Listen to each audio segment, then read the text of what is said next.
yemwe bashumba si ubwa mbere mutumwaho, mwabwiwe ubutumwa, abahanuzi bato barababwiye, abahanuzi bakuru barababwiye, yewe ibiri uyu munsi mwarabibwiwe neza, murabizi zasohoye mubizi neza ko byavuzwe.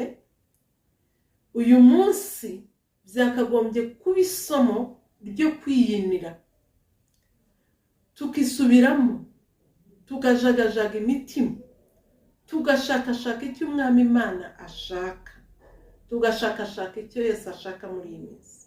Kubera iki byagenze gutya? Ese ubutumwa bwaratubwiraga ko dukora iki?